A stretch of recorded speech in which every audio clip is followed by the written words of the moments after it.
हाय मैत्रिणींनो, कशा आहात तुम्ही? मजेत असाल, मी पण मजेतच आहे. चला तर मग आज आपण आहे ना शेवगा मसाला बनवणार आहोत. खूप सोपी अशी रेसिपी आणि चिकन मटनला मागे टाकेल एवढी छान अशी रेसिपी झणझणीत आज आपण बनवणार आहोत. 1/2 किलो शेवगाच्या शेंगा घेतल्या, 2 इंचाच्या 2 इंच असं आपण शेवगाच्या शेंगा अशा कापून घेतल्या ह्या पद्धतीने.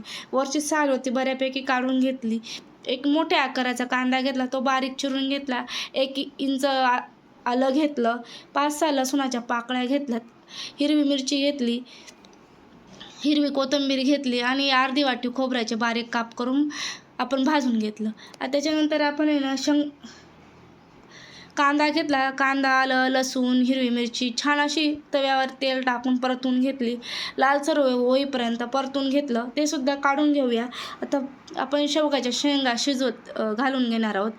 त्याच्यात आपण आहे ना थोडंसं हिंग टाकून घेतला, मोहरी टाकून घेतली, जिरं टाकून घेऊया, 2 लसूणाच्या पाकळ्या टाकून घेतल्या, जिरं टाकून घेतलं, हळद टाकून घेतलं आहे, बघू शकता. आता आपण शेंगा टाकून घेणार आहोत अशा पद्धतीने आणि व्यवस्थित परतून घ्यायच्या आहेत.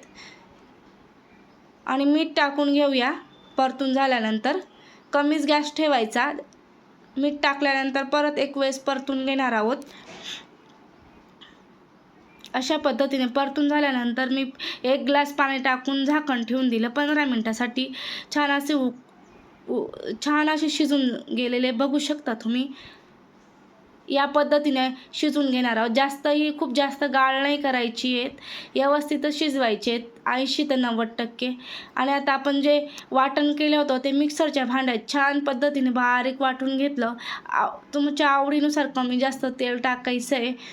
तर मग जेवढा मसाला होता तेवढा मी तेलात टाकून घेतला. छान पद्धतीने परतून घेणार आहे अशा पद्धतीने. आणि तुमच्या घरात जो आवडीचा मसाला असेल, गरम मसाला, काळा मसाला, लाल मसाला, तुम्ही थोडं थोडं वापरू शकतात. तुम्ही मटण मसालासुद्धा वापरू शकतात. पण माझा घरगुती मसाला मी वापरत आहे. हळद टाकून घेतली, छान असं मिक्स करून घेते. मी तेलाचा वापर कमीच करते. अशा पद्धतीने मी ते व्यवस्थित परतून घेतलं.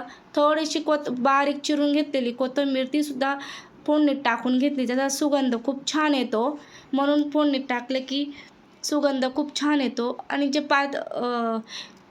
मसाला वाटून घेतलेला होता त्याच्यात पाणी घेतलं, व्यवस्थित धुवून त्या फोडणीत टाकून घेतला अशा पद्धतीने.